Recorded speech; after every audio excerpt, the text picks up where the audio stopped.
Hello, my MaffsGuruites. I don't know whether that's actually a word, or maybe we should get that t-shirt of MaffsGuruites for my Patreon channel. What do you mean you don't know about my Patreon channel?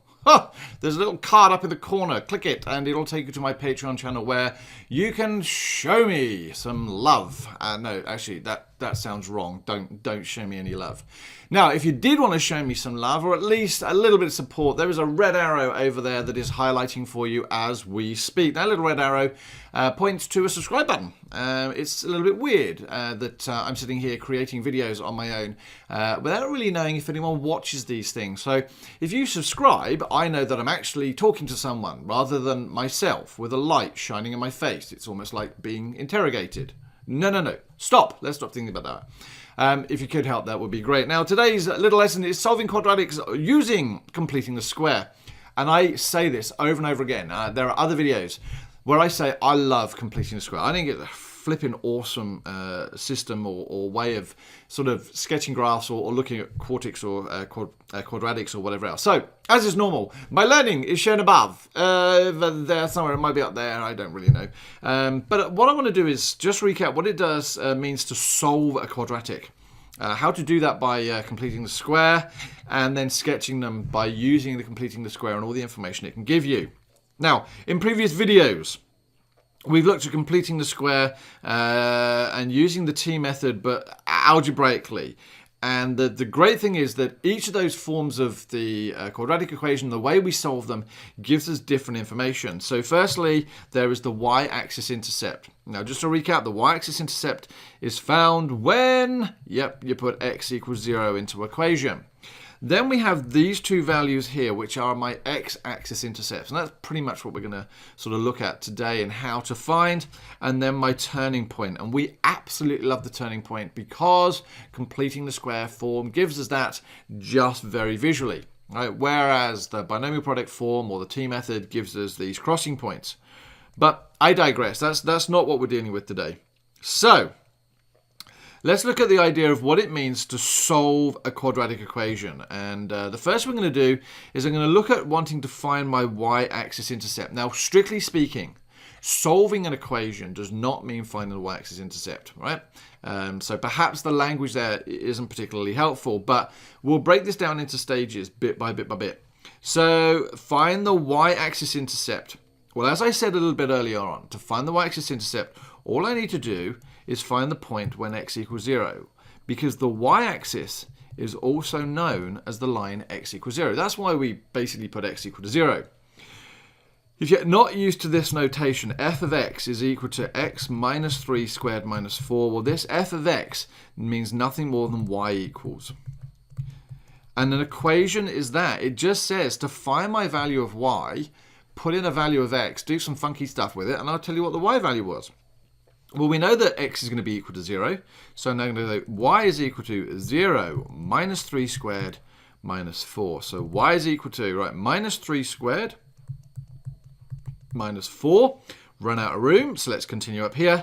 Y becomes equal to 9 minus 4, or equal to 5. Now, I'm imagining that there are people out there screaming at the screen going, "What? Do I have to do that much working out?" No. I'm probably overlaboring it, but you should always do working out in questions. So I now know that if I was to draw this little sketch, then I would have to put a little mark here and 0, 5 as my coordinate. And it's very important to put coordinates. So that is my y-axis intercept. Okay, so I alluded a moment ago about the idea of these axes having equations as well. So I said just a moment ago that the y-axis was actually equal to the equation of x equals 0. They're the same thing. Now, why? Because everywhere along this line, every coordinate position starts with 0, comma.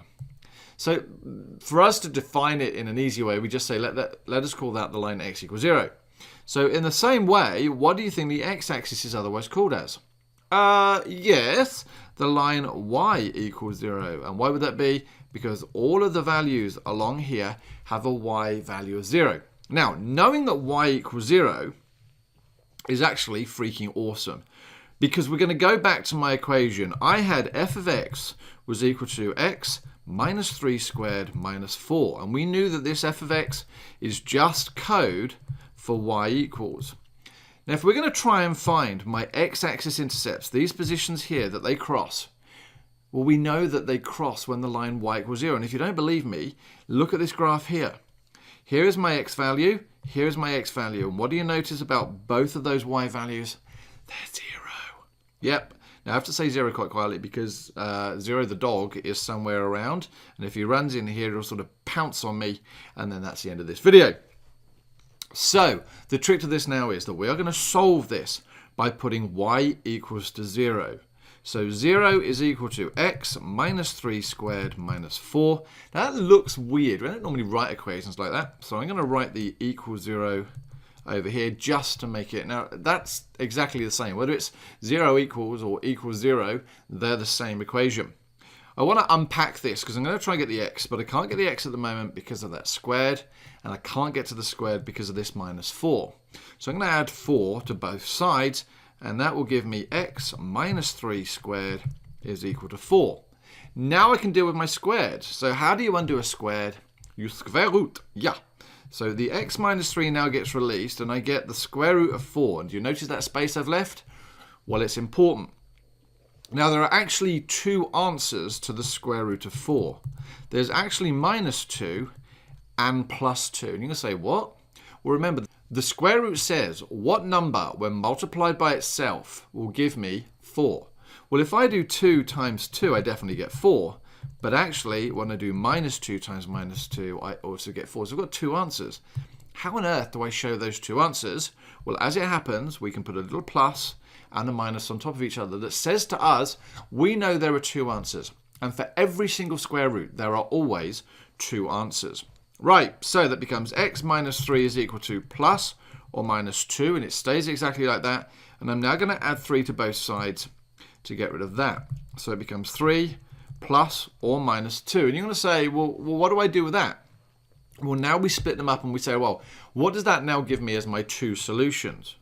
So I get x is equal to 3 plus 2, or x is equal to 3 minus 2. Remember, that plus or minus tells us there are now two solutions, which gives me 5 or 1. And you can say, but why are there two solutions? Why are there two values? Well, look, we already know that when our graph crosses the x-axis, it can do so by either just touching it or passing smack bang through it in two different places. So most times, we'll expect two solutions. All right, let's do another example. Same thing, but a little bit quicker. So we've got f of x. So it's got x plus 2 squared minus 16 is equal to 0. Move the 16 over. X plus 2 all squared is equal to 16. Get rid of that squared by square rooting. X plus 2 becomes equal to plus or minus the square root of 16. Again, that plus or minus is really important. We know the square root of 16 is 4. So it becomes plus or minus 4. And so x is equal to minus 2 plus or minus 4. Now, minus 2 because we're getting rid of a plus 2. So because I'm running out of room and I want to go back to this example here, I'm going to end up with my x value as minus 2 plus 4, or x is equal to minus 2 minus 4, which is 2, or negative 6. So again, we would be able to sketch my graph now and know that that goes minus 6 and 2. One last example. What do we get here? We get x minus 5 squared minus 12 equals 0. Now I'm going to throw a bit of a curveball in here. Move the 12 over. Gives me that 12. Square root it. Is the plus or minus the square root of 12, and 12 isn't actually a square number. All right, so now the great thing is I can leave that as a square root sign. So x becomes equal to 5 plus or minus the square root of 12. Now if you've done surds, you'll be able to actually do that as 2 root 3. If you have no idea what I'm talking about and you think I've just sworn at you, I promise you I haven't. Surds are awesome. But I would now say that my two solutions of x are equal to 5 plus root 12, or x is equal to 5 minus root 12. You can go, well, what difference does that make? Well, what you really meant to say was, how do I plot that on a graph? That's what you meant to say, yeah? Bang it in your calculator. My advice is bang that into a calculator, get a decimal value, at least you know, roughly speaking, where it sits on the graph. Now, bringing it all together, which is always a good idea, we can now sketch that function of x minus 3 squared minus 4 on my axes here. And I've drawn my axes. Now what we've got here, so my turning point. If you remember, when it's in this completing the square form, and I know it's really, really small, but what do we have? X minus 3. I know the turning point there is 3 comma minus 4, read directly from the number inside the bracket and outside the bracket. We had my y-intercept was when my x was equal to 0, and that was 5, if I remember rightly. 9 minus 4 is 5, yes. And my x-axis intercepts, which gave me, let's just go back and check what my x-axis intercepts were, 5 and 1. My y-intercept is at 5, so again, I'm going to do a little dot there. I could put a cross, and it is 0, 5. And I know I have my crossing points at 5, 0. So here is a, oh no, can't count. That's awkward as a maths teacher. 5, 0, and again, I have to put these as coordinates, and 1, 0. So I'm going to put that 1, 0 there. Now, I haven't got those 4 points there. I can draw my sketch. Yes? Happy with that? Well, I should hope so. Now, I'm going to try and draw this as accurately as I can using a graphical tablet. And, oh, barring that wobble at the end, I think that's pretty awesome. How would I finish my axes off? I'd put a y there, I'd put an x there, and I would make sure that I wrote f of x is equal to x minus 3 squared minus 4. Always label your graph. Now, that has been a fairly quick move through this. Some of you are going, that wasn't quick, that was slow. Mate, hurry up and talk.